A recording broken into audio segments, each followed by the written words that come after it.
వర్ధనపేట నియోజకవర్గ కేంద్రంలోని అంబేద్కర్ సర్కిల్ వద్ద ఫోన్ ట్యాపింగ్ కేసులో మాజీ సీఎం కేసీఆర్కి సీట్ అధికారులు నోటీసులు జారీ చేయడాన్ని నిరసిస్తూ సీఎం రేవంత్ రెడ్డి దిష్టిబొమ్మను మాజీ మంత్రివర్యులు ఎర్రబెల్లి దయాకర్ రావుతో కలిసి దగ్ధం చేసి నిరసన వ్యక్తం చేసిన వర్ధనపేట నియోజకవర్గం మాజీ శాసనసభ్యులు ఆరూరి రమేష్ గారికి మరి ఈరోజు సిట్ నోటీసులు ఇవ్వడం చాలా బాధాకరం.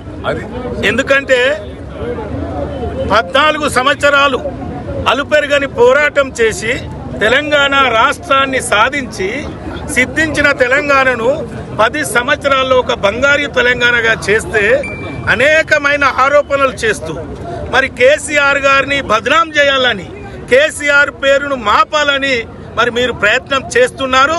మరి దాన్ని ప్రజలు గమనిస్తున్నారు.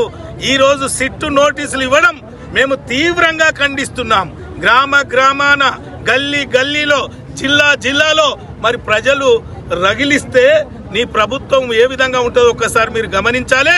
మరి కేసీఆర్ గారి నాయకత్వంలో ఈ తెలంగాణ రాష్ట్రం సుభిక్షంగా సురక్షంగా ఉండే ఈరోజు ఆగమాగం గందరగోళం మరి ఏం చేస్తున్నదో మీరు గమనించాలి.